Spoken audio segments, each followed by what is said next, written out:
Everyone, and welcome to this week's Dat Chat Live on Facebook. I'm Josh Katzenstein. This is Jeff Duncan. The dynamic duo is back. We have been separated for most of the past month, I suppose. I've been traveling. You've been traveling for work. Should we start calling this the Duncanstein podcast? Dr. Duncanstein. Dr. I like that. Duncanstein? My favorite Louisville player ever. Really? Daryl Griffith. Well, they haven't had many good ones, so you didn't have much to choose from. Not lately, we haven't, but he was one of the all-time greats. Duncanstein is a good call. It's good to be back. I'm really more focused now, back on the Saints. I was kind of covered LSU for a while and out at the owners' meetings, so it's good to kind of get back home for a few days, sleep in my own bed, and let's talk some Saints. So anybody out there has questions, you know the drill here. Just ship them in, and we'll get to them as quickly as possible. Josh has always had his finger on the pulse of the team. I'll kind of give you my bird's eye view of things. And anything from the owners' meetings, I haven't had a chance to talk about that experience, but I was out there for a few days. And obviously free agency is still going on. I don't think the Saints are quite done yet. I think they still could add a few more players here as the market has kind of died down. Yeah, for sure. I just don't know that anyone they sign at this point is really going to move the needle. Right. But I mean, that doesn't make it any less important. I mean, you find guys. It's so funny to me every year. You know, a few weeks into free agency, everyone's like, "Oh my God, free agency's over." Let's figure out what they're going to do. But I mean, they're going to sign guys probably, before the draft. They're going to sign guys after the draft. They're going to sign guys like before training camp. I mean, the roster is always fluid. I know Mickey Loomis likes to say that. You're always looking to improve it. One move the Saints made the other day was re-signing P.J. Williams, and I know some fans out there, maybe didn't love that deal, but I think it was an important one for the Saints. I mean, P.J. Williams, had a decent season last year, certainly not great. He struggles sometimes with penalties, but I think, cornerback is a position where you really need depth, and P.J. Williams is a guy who can provide depth. He can play outside and inside. I mean, last year he was the top nickel for most of the season after Patrick Robinson went down. And, he also knows the defense. So, I mean, you look at the Saints cornerback depth chart, and I think it's pretty enviable, across the league because, you have your starters with Marshawn Lattimore and Eli Apple, who in theory should be better next year because they'll have a whole offseason to learn the defense. And then you have Patrick Robinson, back and healthy. And then you have backups with Ken Crawley, who has been tendered but not signed, so we'll see if another team, makes him an offer before the deadline for restricted free agents, but it seems likely that he'll be back. And then you have P.J. Williams, and then you have, special teams guys with Justin Hardy, Marcus Sherrills. So, I mean, I think they have a pretty solid group. We'll see if they draft anybody, but I think going into the season, that'd be the same group as last year. And if you think that Apple is capable of playing better, and if you think Robinson is a little better than Williams, that's a pretty good group. Yeah, you would probably be improved at a couple of positions from where you were a year ago at this time. And it'll be interesting to see who wins that nickel spot. I mean, P.J. Williams manned it, I think, pretty well last year, but they signed Patrick Robinson to be the guy there. But he's coming off an injury. He's older, a year older. So I think that'll be a pretty heated competition. But I agree with you. They've got 5 guys that have started in the league at corner. So, not a lot of teams have that kind of experience. I don't know if they have any superstars other than Lattimore, but just having depth at that position is important. Definitely. So as always, feel free to submit your questions on Facebook. And we have one already from Nick Taylor Christman. Do you think we should go after another solid cornerback to complement Lattimore? I know we got Apple and signed PJ, but are those long-term answers? So right on topic there, Nick. I don't think there's anyone that they could really go after, unfortunately. I mean, I know some people aren't sold on Apple. I mean, I'm not sold on Apple. I mean, you look at his time with the Giants, he had one good year and then sort of fell off, and there were issues, with him in the locker room. I don't think you have to worry about that too much here just because he's got so many friends on the team just because of the Ohio State connection, and it seemed like, he was really fitting in the locker room. But I just don't see how the Saints could get an improvement at this juncture. I mean, maybe they could spend their second-round pick on a cornerback, but then, if you draft a second-round pick, that guy's going to make the team, and then you're cutting somebody who's already, pretty decent, like a P.J. Williams or like a Ken Crawley.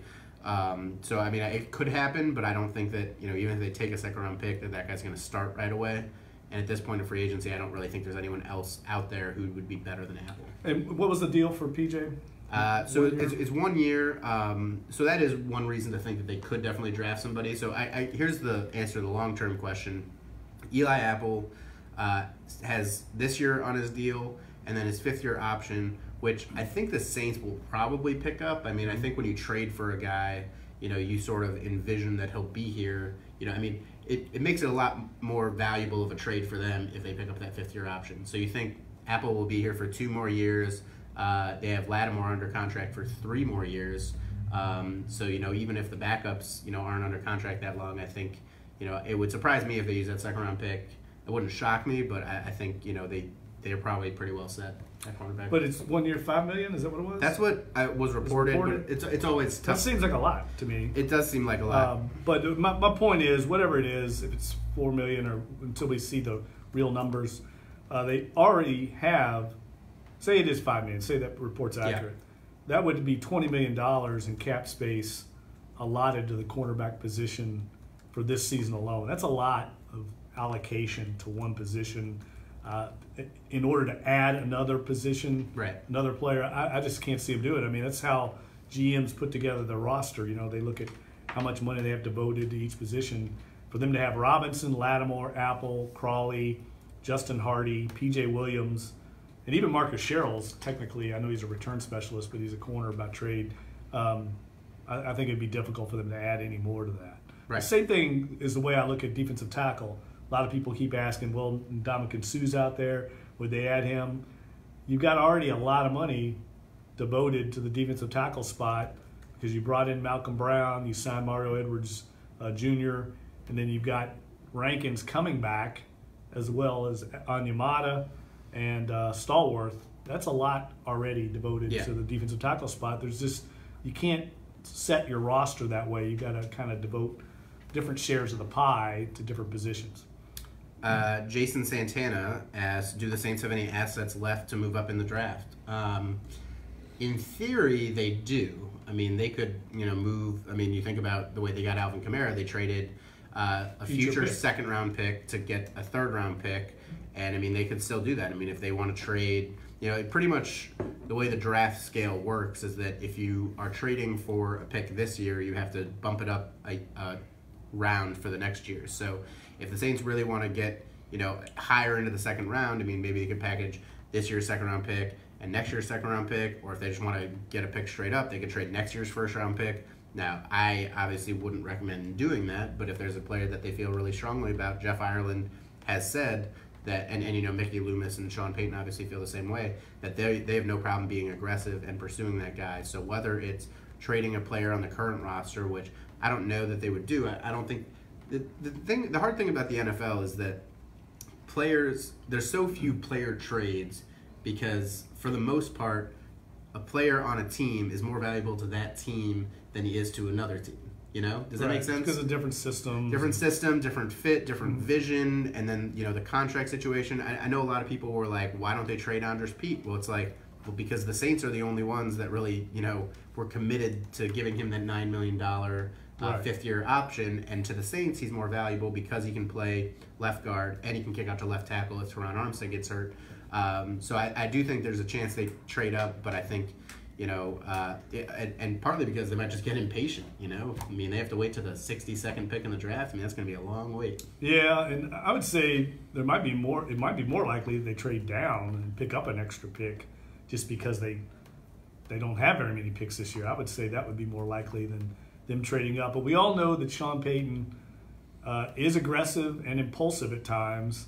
And if there's a player that they have a 1st-round grade on that suddenly is hanging around there, I think at the top of the 2nd round, for sure. I wouldn't shock me at all to see them make a move for him. But it'd have to be a special player like Alvin Kamara that they would do that for, somebody that fills a need on the roster and is going to make an impact right away. I don't see them just willy-nilly making a move up to get a guy for any other reason. I don't think it would be a tight end or something like that. I'd be surprised. All right, so we have another question here just about from Justin Lucas. What do the Saints do with their 2nd-round pick? Well, look, I think they can go in a number of directions. I don't think they have a really pressing need right now at any position. Yeah. So I think they're in a good spot to see what falls to them And that's the way they like to do it every year. They love to fill their holes in free agency to where they go into the draft with basically a clean roster slate. Last year was one of the few exceptions when I feel like they really had to get a pass rusher. That's why they did what they did to get Marcus Davenport. But this year, I mean, with Jared Cook signing, I think they're pretty set at every position. So I don't see them making them. I don't think they know who they're going to take. Right. And that's what's, I think, lost on people is they have a good idea who might be there, but I think they're going to take the best player available. I know it's a cop-out, but that's just the way it goes. Well, no, so like they've been saying that they're going about their preparation all the same. I mean, teams do mock drafts. Like they try to plot out who's going to be gone, you know, by the time they get on the board, and they, you know, sort of figure out all sorts of different situations. When you're picking 62nd, it's almost impossible to project what's going to happen. I mean, there's so many unknown variables in the draft. I mean, you know, they could sit there for days and weeks and try to figure out, you know, who's going to pick who, where. But, you know, then there's going to be a random trade that gets thrown in there, and it throws everything out of whack. So the Saints probably have no idea. We have no idea. And it's a little unfortunate because we're missing out on all these mock draft clicks because it's impossible, you know, for us to say, all right, who's going to go 62nd? Like maybe we'll figure out something to give you an idea. But I agree with Jeff. I mean, I think, you know, by signing Jared Cook, they really made sure that they didn't have any pressing needs going into the draft. I do still think, you know, it wouldn't surprise me if they picked a tight end, but I think the smart thing with them is that there really isn't like a second-round tight end in this draft. There's 3 first-round tight ends, and then there's a bunch of like day 3 tight ends. Right. So I think, you know, the Saints really, you know, help themselves by not having to reach for any position with that second-round pick. I think, you know, right now I would guess offensive line, just because I think that's the hardest position to fill, and, you know, it's really going to be a defensive-heavy draft, I think, in the first round. So I think that, you know, offensive line, wide receiver are probably the most likely positions that, you know, could fall to the Saints where they'd get a really good value there late in the second round. But, you know, really no position would surprise me. I wouldn't be surprised if they took like a pass rusher there. Yeah. You know, just, you know, they could use another pass rusher. For sure.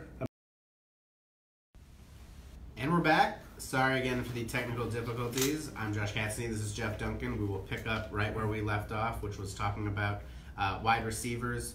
I won't go on and on about Dez anymore, but I think, you know, right now it is hard to sort of, you know, say who is the top complement to Michael Thomas in the wide receiver core, but I guess that's not really an issue because the top complement to Michael Thomas is Alvin Kamara, and in theory, the second one is going to be Jared Cook. So I think the Saints knew that, you know, they have some unknowns in that receiver core, so that's why they wanted to make sure that they got, you know, a top-tier tight end to sort of help the offense, at least until they figure out, you know, more what they have in their current wide receivers. I guess right now I would say Ted Ginn is probably the number 2 receiver, which is not. They basically have a bunch of like number 3s and number 4s. Yeah, they have a bunch of candidates. Yeah, and we'll see what happens. So, and one of these guys could emerge. Yeah, but I agree with you. Ted Ginn Jr. is going to be the number 2.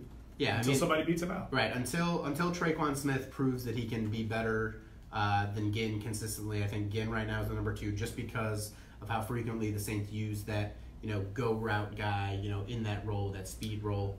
But I think, you know, certainly there's a chance that if they drafted a receiver in the second round, I think we would peg that guy right away as the number 2 receiver. But we also thought that about Traquan Smith when they drafted him in the third round last year. So I think, you know, we're sort of in a wait and see. But I think the Saints, you know, it's not the end of the world that we don't know who their number 2 receiver is because they have Kamara and because they have Cook. And I would say this: don't get caught up too much in who the number 2 is and all those numbers. I mean, I think that is true of a lot of other offenses, but New Orleans, they've always been so democratic with the way they spread the ball around. It goes game by game plan by game plan, opponent by opponent. Who was the number 2 in all those years with Marcus Colston? I mean, it changed game by game. It could have been Lance Moore one game, Robert Beecham the next, Devery Henderson the next. It could have been Shockey, the tight end. This offense is based and predicated upon how the defense chooses to defend them in the passing game. Mike Thomas and Alvin Kamara are going to be the top options, and then it's going to change week to week. So I don't think you have to get too caught up in numbers. I think that works in other systems, not necessarily so much with the Saints. I agree. We'll go back to your questions here from Jeremy Araby, who who are a few hot names for the Saints in the draft. So we don't know, much. Obviously, the Saints, typically play pretty close to the vest, but just based on reports, I'll give you a rundown of players that they've had pre-draft visits with so far. Houston linebacker Emeka Egbule, Notre Dame tight end Elise Mack, Texas defensive end Charles Omenihu. Sorry if I'm pronouncing any of these wrong. Two tough ones. Yeah, I know. But gets a little easier here. Villanova offensive tackle Brandon Hittner, TCU defensive end Ben Benagu, Washburn cornerback Corey Ballantyne, a small school guy, Alabama State offensive lineman Titus Howard. They also, I believe, had a private workout recently with Jalen Ferguson from Louisiana Tech. So, I mean, they're going around the country right now sort of working out all these guys, bringing different guys in. Like we said earlier, because they have the 62nd pick, it's almost impossible to project what they're going to do. So I think they're being really smart right now and looking at a lot of small school guys, trying to find diamonds in the rough, that they can take in the later rounds, because it's going to be really hard for the Saints to win the draft, as it were, because, most of their picks are late round picks, and, late round picks either never pan out or sometimes even get cut before the season begins, which is what happened with them last year because they had such a deep roster already. So if we find out any more, we'll let you know, but for right now, it's really hard to say, who they're interested in, because they're just looking at as many guys as possible, and then they'll try to narrow it down, as we approach the draft, as it gets a little closer. Excuse me. From Mark Summers, howdy back. Anyone else looking forward to seeing improvements to the offensive line? The end of the year was tough for skill positions because of the diminished line health. Would you agree? I agree a little bit. I think really more than anything, I think the Cowboys sort of gave other teams a defensive game plan for how to attack the Saints. I mean, I think, for much of the first 2/3 of the season, teams had to pick their poison with Michael Thomas or Alvin Kamara, and they would just try to take one of those guys out. The Cowboys showed that you just got to take those two guys out and make someone else beat you, and the Saints really failed to do that. So I think a lot of teams, later in the season just sort of followed what the Cowboys did, and they did it effectively. Yeah, and I think the Cowboys have the personnel to do it. Sure. Not a lot of teams do. And I think, look, we knew there was going to be some kind of regression to the mean offensively. There was no way the Saints were going to continue to score and put up points the way they were doing mid-season. They were on a historic pace. No one in the history of the NFL had scored at the rate the Saints were doing against the Bengals and the Eagles. And, I talked to Doug Peterson actually at the owners' meetings about the difference between that first game and the second game, and he just said, look, that was a turning point for us. He goes, we were awful in that game. He goes, he didn't want to take anything away from the Saints, but he said that was a breaking point for them, and they just played up to their standard in the playoff game. He said that game was just an anomaly, the way they played against the Saints in that game. So, and they played better defenses later in the year too, So I think all those things added up to some of the reasons why the Saints offense wasn't quite as explosive late in the year. Here's a fun one, Jeff. Michael Mason Sr. says, it's inevitable that Drew will retire and our offense has always been pass first. As we move closer to eventually a new QB, how will the Saints offense look in the future? It's a good question. Yeah. I think, and I don't think it's going to be, Sean Payton would tell you this, he wouldn't be pigeonholed into another Drew Brees clone. He's very high on Teddy Bridgewater. He's very high on Taysom Hill. And both those guys had different skill sets than Brees. And I think he would tailor the offense to their strengths, just like any good coach does. So I think it could be either one of those guys. I think that's why they brought back Teddy Bridgewater. They sold him on that fact. You could be the guy, but they didn't promise it to him. Right. That was pretty clear. They would have to compete for that job. But if they had Taysom Hill playing quarterback, say Brees got hurt in week 1 or 2, and they had to go with Teddy or Taysom, the offense would look totally different than it does under Brees. And that's just good, smart coaching. And I think Peyton is intrigued by having a mobile quarterback. I think he sees the way defenses now attack quarterbacks. You have to have some mobility, and I think that is a little bit of an underrated aspect of Drew's game, is that he's a lot more mobile than people think. He's not just a pocket guy. He can buy time with his legs. I mean, let's just consider, their interest in Patrick Mahomes. I mean, if they had drafted Patrick Mahomes and intended to move on from Brees to Mahomes, the offense would look so much different, just because I think, Mahomes is such a different style of quarterback. than Breeze. I mean, Mahomes, relies a lot on his big arm and his mobility, and Breeze, has mobility. I don't think he gets enough credit for his mobility because it's a different kind of mobility. It's being able to move around in the pocket and finding openings and shifting away from the rush. But I think that's probably one reason why Mahomes was so successful in Kansas City is that Mahomes is basically the picture-perfect quarterback for the Andy Reid system. I mean, you look at Andy Reid's system; he's always had guys that were a little mobile. You get Donovan McNabb, Alex Smith, and they always try to find those dual-threat guys. It's just that Mahomes is so much better than any of those other guys before him. But I do think that obviously they'll reshape the offense, but it wouldn't surprise me if the Saints, just knowing what they have, on their roster, if Breeze retires, after this season, I wouldn't be surprised if they shift a little bit to more running heavy team, just because they have Alvin Kamara, and they have an offensive line that, can really road grade as run blockers. Obviously with Michael Thomas, they would still try to pass the ball, but I think you would see a little bit of a shift unless, either they draft a guy who is ready to go and throw the ball a lot, or, if Teddy Bridgewater suddenly becomes, what he once was or what he was once thought to be. Yeah, and I saw something this week where they said the Patriots are going more to a running offense now as Brady's gotten older and the rest of the league is, going one way, all pass happy. Bill Belichick always trying to stay ahead of the curve. He's kind of regressing the other way and becoming more of a run-oriented team. They have a really good offensive line in New England.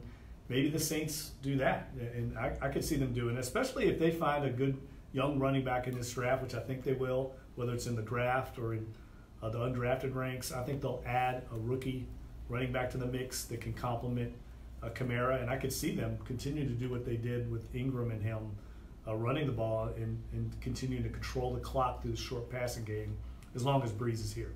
It's actually really interesting. I wrote in my draft preview this week about running backs. I said that the priority for a running back was low just because in theory they don't need one with Kamara and with Latavius Murray and then Dwayne Washington as a backup. But it wouldn't surprise me at all if they did draft a running back just because, like we were saying earlier, the Saints in their offense, it doesn't matter where the playmakers are, whether it's a wide receiver, tight end, or running back. They just want as many playmakers as possible. And I do think that they would be able to find, somebody who could, be a receiving threat in the backfield. One guy that I was reported that they visited with was Gerald Henderson from Memphis. I think that would be a lights out pick if they got him. I mean, he's a guy, a really fast guy, a guy that can make plays out of the backfield. Yeah, he'd be great in this offense. I think, it'd be crazy to see them draft, a second round running back when they already have Alvin Kamara. But I mean, you think about the one thing they lost with getting Latavius Murray instead of Mark Ingram. Murray is not nearly as good as a receiver as Ingram was. I think that's something that he didn't get a lot of credit for because it sort of happened later in his career. But I mean, he caught like 50 passes multiple times the last 3 years. So I think, it wouldn't surprise me if they get another guy because Kamara can line up at receiver. I mean, we were saying this earlier. I mean, Kamara might be their number 2 receiver in theory if they get another running back that they trust. So we'll see if that's Murray. We'll see if they draft someone. Also, the tight end. I mean, sure. Cook could also. He's going to catch more balls than either Ben Watson or Josh Hill did a year ago. I think that we know that. What about this question about Cam Meredith? We didn't really get to his. Yeah. Sorry. His health. From Greg Johnson. Any word on Meredith? Is he going to be healthy going into the year? That's the expectation. Right. I mean, so I think he was really set back last year. I believe the word they said was that he had tendonitis in his knee. So I mean. He also had like an ankle injury that plagued him in training camp. And I mean, remember, he started the year as a healthy scratch, but we don't know really how healthy he was because once he got playing a little bit, then he sort of had a setback with his knee. Yeah, it was swelling, tendonitis type deal. So they just cleaned that up. And the expectation is that now, really after taking most of the past 2 years off, that he should be fully healthy. But, we'll still see, how he looks because I think there was brief excitement for him because in that last preseason game, he made like that one really nice play where the defensive back who got cut by the Rams ended up like falling down. But I think, I'm really in wait and see mode with him, but certainly the expectation is that he'll be healthy. And I think the same thing regarding Ted Ginn Jr. He came back, but he wasn't the same deep threat that he was before. And I think at some point, inevitably, Father Time starts setting in. I mean, Ted Ginn Jr. has been an incredible player for a decade in this league, has maintained incredible speed despite his age. But at some point, when these injuries start piling up, I mean, it's just inevitable. It doesn't take much in this league at the elite level with these guys play at, these elite athletes. If you lose just a half step, I mean, that's a big difference in your ability to beat people deep. So I think the same way. I think the jury's out on Ted Ginn Jr. I don't think he's going to step back in immediately and say, okay, this is the deep threat that they needed, because we just don't know. He's in his 30s. I don't know if Jeff was cheating, but there was a question here from Trey Bone. Y'all forget we have Ginn back full healthy. But, I mean, how old is Ginn now? 33? Right. Let's see. I mean, he's in his 30s. I know that. Yeah, he's 33. He'll be turning 34 next week. Shout out Happy birthday, shout out to Ted. mid-April birthdays. Love you, Ted. But I think mine's April 14th. If you care to, send me anything. My Venmo account is taking all comers. Send them some Samoa Girl Scout cookies. Look, I would eat them. See, I know that. Jeff has this thing where he says Samoas are the only good cookies in the world or whatever. I'm not saying they're the best. But really, Thin Mints are superior, even though Samoas are delicious. But no, Ted Ginn will be back healthy. But, I mean, when you're 34 years old, I mean, in the NFL, and your one best trait is speed, that's going to go away at some point. So even if it's just a, tiny amount, that's a big difference in the NFL. Yeah, I mean, he's coming off a lower leg injury. What was it, a foot injury? Knee. I thought it was a knee. Okay, whatever he had. I'm just saying those things add up when you get to be in your 30s in the NFL. And when he came back last year, I mean, he's still going to have good speed, but I think there's some questions regarding him. I think Traquan Smith is the guy that they are really hanging their hat on to come forward. You could kind of sense that talking to Peyton at the owners' meetings. They want to see more out of him. And we saw flashes from him, but you got to do it consistently, and he's got the talent. But a lot of guys do. You got to be able to put it all together when opponents are up in your face and challenging you at the line of scrimmage. There's a lot that goes into playing receiver in this league and in the Saints system. They ask a lot of them, and that's what's been so amazing about Mike Thomas's emergence as a dominant player. He did it almost right off the bat in the system. It's really interesting to me the way the Saints have built their wide receiver core, because you sort of look at it, they're not identical, but I mean, Traquan Smith and Ted Ginn are pretty similar players. I think Keith Kirkwood and Cameron Meredith are pretty similar players. Yeah, I agree. So I think, really those guys are just going to be competing for the same roles. And, we could see, the two young guys emerge and sort of take over from the, elders. But at the same time, the older guys, with their experience could keep the young guys at bay. And then if they draft a guy, that could sort of, change everything. So I guess we're in wait and see mode. But I think that's going to do it for this week's Dat Chat podcast. Please join us next Thursday, where we'll continue to break down the draft, which is just 3 weeks away, Jeff. It's crazy how time flies. Is it really? Crazy how time flies. In the flies. meantime, send your Samoa cookies to us. We'll gladly accept them at NOLA.com. And Thin Mints, and even the large Thanks a lot. Thanks a lot's most underrated cookie in the game. A lot of Girl Scouts don't even sell them, but I think they're the best. They're the shortbread. Making that up? They're the shortbread with a little chocolate around them. They say thank you in all different languages. If you haven't tried them, go find your local Girl Scout troop, give them a try, and tell them Josh sent you. So thanks for joining us. I'm Josh Katzenstein. Jeff Duncan. Talk to you soon.